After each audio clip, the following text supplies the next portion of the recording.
Now the band theory. Electrical properties of metals or metallic conductors, insulators and semiconductors are explained in terms of band theory. According to molecular orbital theory, at the time of formation of molecule, atomic orbitals combine and there is a formation of molecular orbitals.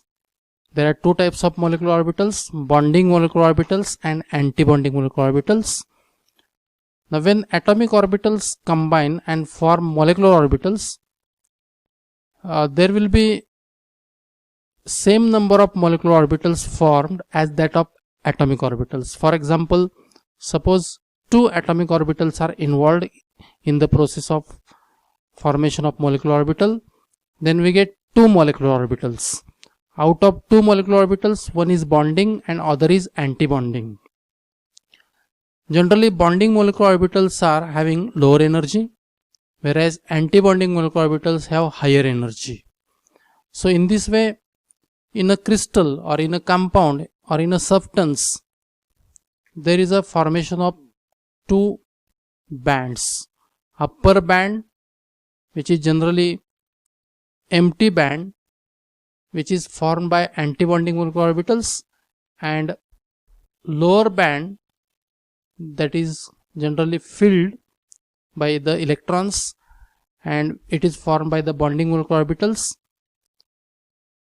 So in this way, because of this type of combination between atomic orbitals, there is a formation of upper empty high energy conduction band because of anti-bonding orbitals and lower filled low energy valence band of bonding molecular orbitals.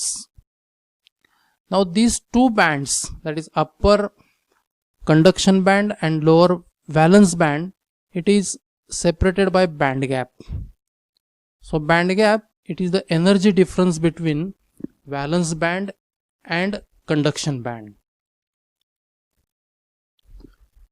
Now on the basis of band theory, conductors, insulators and semiconductors are described as, in case of conductor there is no band gap, or conduction band and valence band they overlap. For example, in some cases in valence band and conduction band there is no gap. This is for metals. In some metals, the conduction band and valence band there is a overlapping, and therefore some of the electrons from valence band easily enter into the conduction band.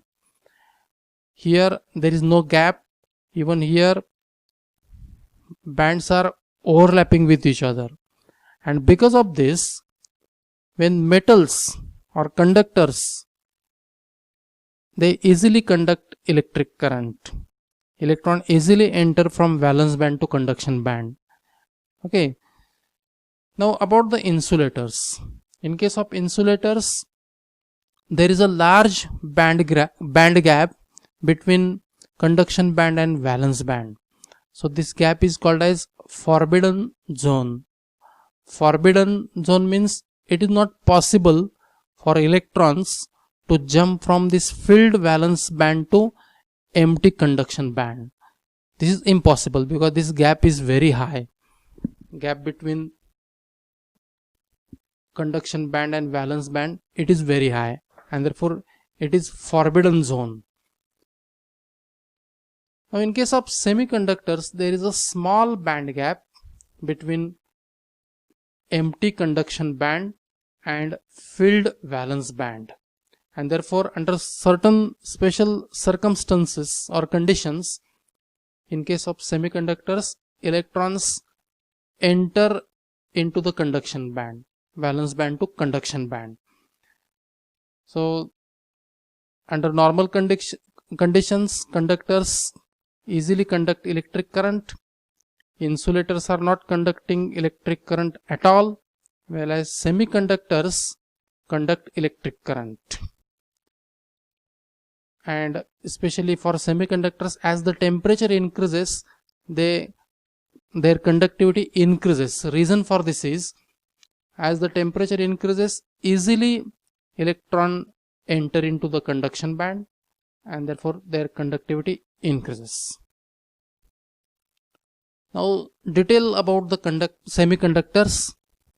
The solids whose conductivity lies between conductors and insulators, they are called as semiconductors. Semiconductors are insulators at low temperature, and they act as a conductors at certain higher temperature. Because at low temperature, for electron it is very difficult to jump from valence band to conduction band. Electrons slowly enter from valence band to conduction band, but as temperature increases, electrons easily jump from valence band to conduction band, and therefore they act as a conductors. Pure semiconductors which have definite electrical conductivity, these are called as intrinsic semiconductors. Pure semiconductors which have definite electrical conductivity, these are called as intrinsic semiconductors. And a doped semiconductor having higher conductivity than intrinsic semiconductor, it is called extrinsic semiconductor. So two types of semiconductors are there, intrinsic and extrinsic. So extrinsic semiconductors are obtained by doping suitable element into the base semiconductor. Now, what are the intrinsic semiconductors and what do you mean by doping? The process of addition of minute quantity of impurities to the semiconductor in order to increase the conductivity, it is called as doping. It results in the formation of extrinsic semiconductor. So there are two types of extrinsic semiconductors, that is N-type semiconductor and P-type semiconductor. What are N-type semiconductors? So N-type semiconductors are obtained by doping group 15 element like phosphorus, arsenic, antimony or bismuth in group 14 element, that is especially base semiconductors like silicon and germanium. Now when phosphorus is doped in silicon, impurity atom replaces the sulfur atom. In this diagram you can see here phosphorus atom, it is replacing the silicon atom. Now when pentavalent impurity atoms form bond with tetravalent silicon atom, it creates extra electron in the conduction band. Actually phosphorus contains 5 electrons in outermost shell and silicon contains 4 electrons in outermost shell, and therefore one electron is extra at phosphorus, and therefore there will be extra electrons in the lattice, especially in conduction band. And here electrons are responsible to conduct electricity, or negative charge is responsible to conduct electricity, and therefore this type of conductor is called as N-type of semiconductor. Now in this diagram you can see here, this is the conduction band, this is the valence band, and there are some extra electrons in the conduction band. Another type is P-type semiconductor. This is obtained by doping group 13 element like boron, gallium, indium in silicon or germanium. Now here you can see some of the silicon atom, it is replaced by boron impurity. Now when boron is doped in silicon, impurity atom, that is boron, replaces the silicon atom, especially when trivalent impurity atom, that is boron, forms bond with tetravalent silicon, it creates electron vacancy or hole in the valence band. Actually boron contains 3 electrons in outermost shell, silicon contains 4 electrons, and therefore 1 electron less at boron which creates electron vacancy or hole, and therefore hole is responsible to conduct electricity. In case of p type of semiconductor, hole is a positive charge. As positive charge is responsible to conduct electric current, this type of conductor is called as p type of conductor, p type of semiconductor. And the last point, that is magnetic properties of solids. You know that the electrons spin about its own axis, either clockwise or anti-clockwise. If it spin along the clockwise direction, then spin quantum number is plus half. If it spin anti-clockwise, then spin quantum number is minus half. The spinning electron act as a tiny magnet because their spinning action generates induced magnetic field, and therefore if orbital contain unpaired electron, because of unbalanced spin there is a generation of magnetism.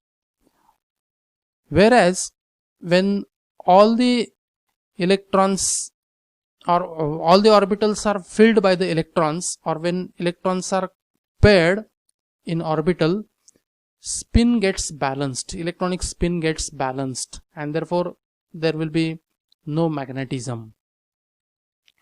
Now based on this fact, there are three types of solids: paramagnetic, ferromagnetic and diamagnetic solids. In case of paramagnetic solids, substances contain few unpaired electrons, maybe 1, 2 like that, and therefore these paramagnetic substances, these are weakly attracted by magnetic field. They exhibit magnetism in the presence of external magnetic field only, and as soon as magnetic field is removed, they lose magnetism. Examples are oxygen, copper ion, ferric ion, chromium plus 3 ion, etc. Ferromagnetic substances contain many unpaired electrons, that is more than 2, 3 like that, and therefore they are strongly attracted by magnetic field. They are permanently magnetic. Their magnetism remain intact when external magnetic field is removed. Examples: iron, cobalt, nickel, gadolinium, chromium oxide, etc. And diamagnetic substance, the substances containing paired electrons, these are diamagnetic because of completely filled orbitals. The electronic spins are balanced and therefore spins are compensated, and these substances are not showing any magnetism. Diamagnetic substances are repelled by magnetic field. For example, nitrogen, fluorine, sodium chloride and water. So this is all about first chapter, that is the solid state. Actually this chapter is very simple.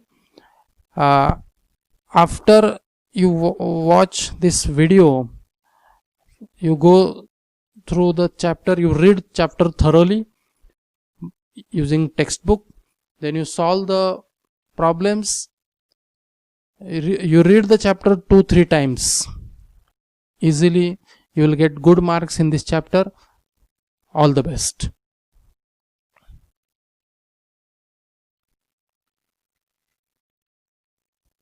Hello students, during last lecture we discussed about the solid state, theory part of the solid state.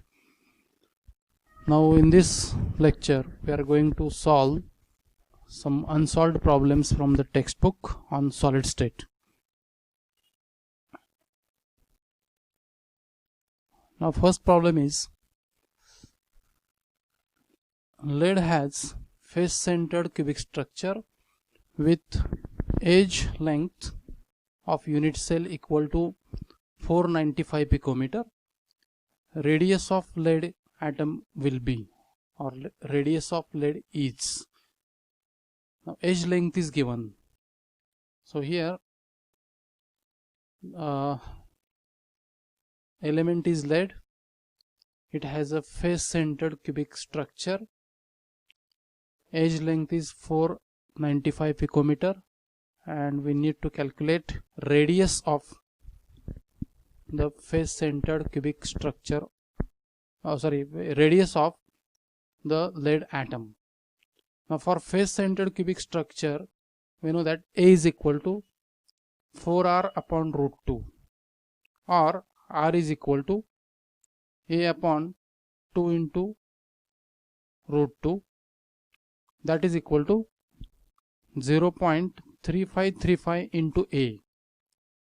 So this is equal to 0.3535 into 495, it comes 175 picometer. So answer is 175 picometer. Now next problem, copper crystallizes in face centered unit cell with edge length of 495 picometer. What is the radius of copper atom? This is the same type of problem as that of first problem. Now given is element is copper, its structure is face centered cubic, edge length is again 495 picometer. We need to calculate r. The same formula, A is equal to 4r by root 2, or r is equal to A upon 2 into root 2. Just you substitute the value of A over here, that is the same 495 picometer. Answer is 175 picometer. Next problem, that is the density of iridium is 22.4 gram per cubic centimeter. The unit cell of iridium is face centered cubic. Calculate the radius of iridium atom. Molar mass of iridium is given, that is 192.2 gram per mole. Now these are the given things. Iridium atom, it crystallizes in face centered cubic structure. Density is given 22.4 gram per cubic centimeter. Molar mass is given 192.2. Number of atoms in face centered cubic system, it is fixed, that is equal to 4. Avogadro number, it is also constant, 6.023 into 10 raised to 23. Now we are going to calculate radius of iridium. The formula is density of any crystal or iridium, it is equal to m into z. M is molar mass, z is number of atoms in particular unit cell. For face centered unit cell it is 4. So m into z upon A cube into Na. A cube, it is a volume occupied by unit cell. A is a edge length, it is given, and actually edge length is not given, so Avogadro number is known. So this is the formula. So first of all we are going to find out the A cube. So it is equal to m into z upon rho Na.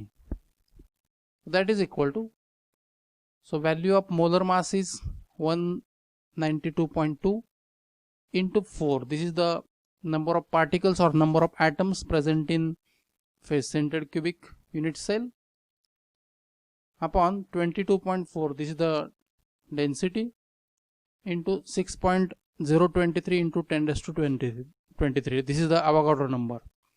Now when we solve this, it comes 56.98 into 10 raised to minus 24 cubic centimeter, and therefore A is equal to cube root of 56.98 into 10 raised to minus 24. It is equal to 384 into 10 raised to minus 10 centimeter. But 1 picometer is equal to 10 raised to minus 10 centimeter, and therefore A is equal to 384 picometer. Now for face centered cubic system, radius r is equal to A upon 2 into root 2, and therefore it is equal to 0.3535 into A. Now value of A is 384, and the answer will be now 136 picometer. Next problem, aluminum crystallizes in cubic close packed structure with unit cell edge length of 353.6 picometer. What is the radius of aluminum atom? How many unit cells are there in 1 cubic centimeter of aluminum? This is the volume, 1 cubic centimeter of aluminum.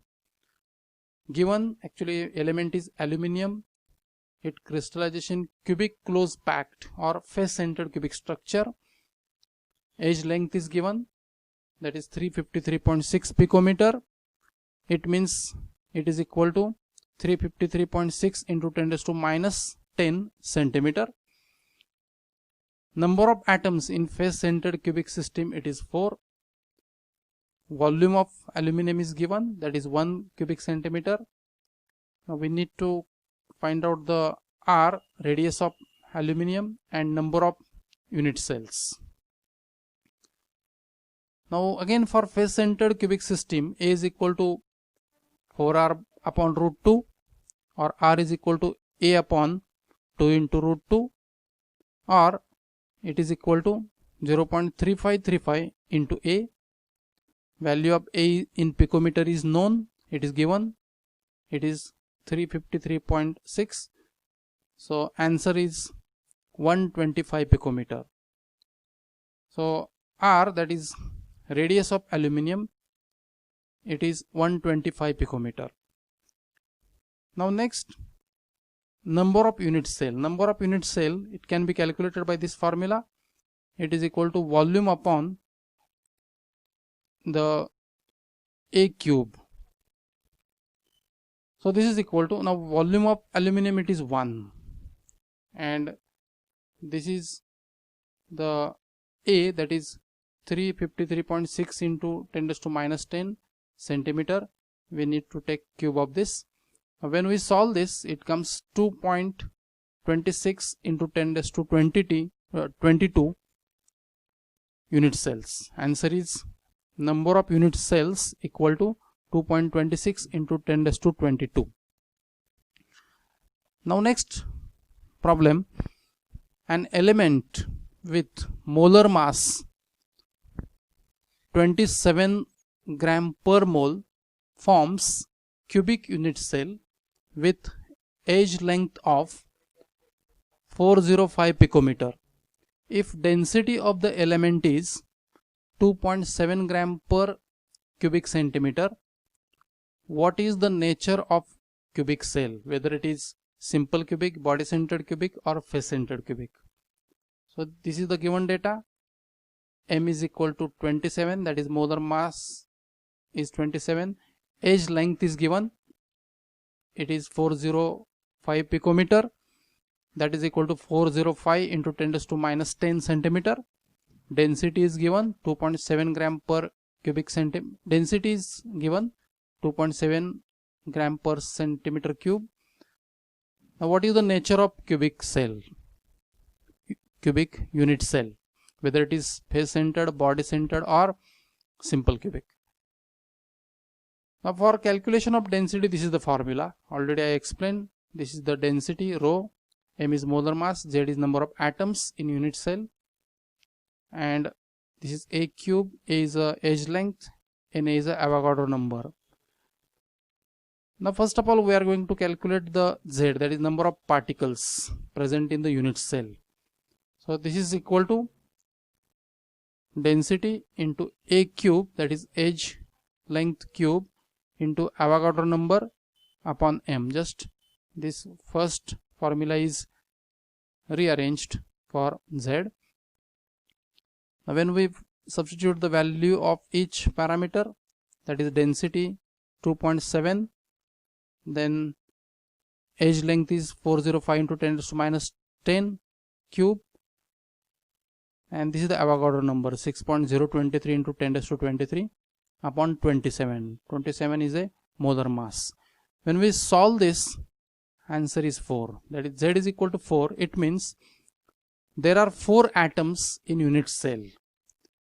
Now when any particular unit cell contain 4 atoms in unit cell, then that must be the face centered cubic system or face centered cubic.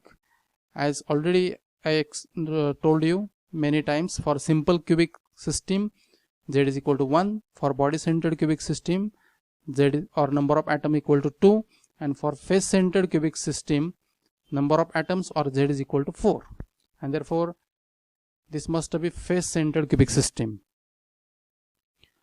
And the last problem, that is an element has a body centered cubic structure with unit cell edge length of 288 picometer. How many unit cells and number of atoms are present in 200 gram of the element?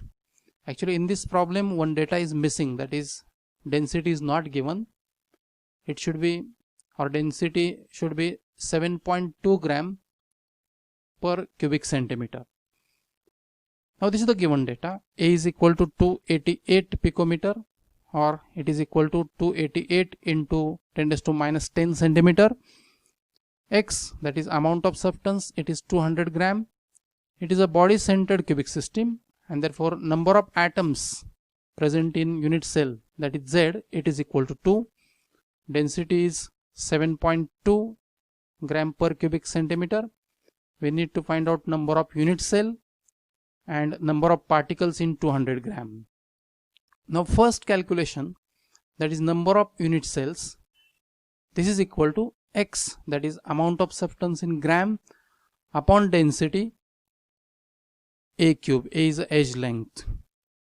So X is equal to 200, that is amount of substance is given, that is 200, upon 7.2, this is the density, into 288 into 10 raised to minus 10 cube.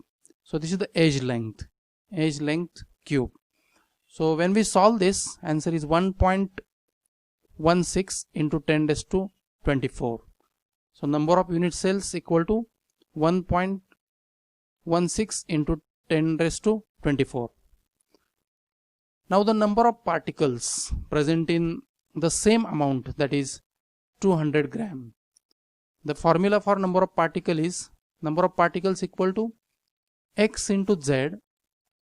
X is amount of substance or amount of element into Z, that is number of particles present in unit cell, upon density A cube. A is the edge length. Actually here only difference is, in this formula we need to multiply by number of particles. So units, actually number of particles, it is also calculated by another formula. It is equal to number of unit cell into number of particles. So this is the number of particles into Z. Z is number of particles or atoms present in the unit cell. So XZ upon rho A cube. So this is equal to 200 into 2 upon 7.2 into 288 into 10 raised to minus 10 cube. When we solve this, it comes 2.32 into 10 raised to 24. So number of particles present in 200 gram, it is 2.32 into 10 raised to 24. Thank you.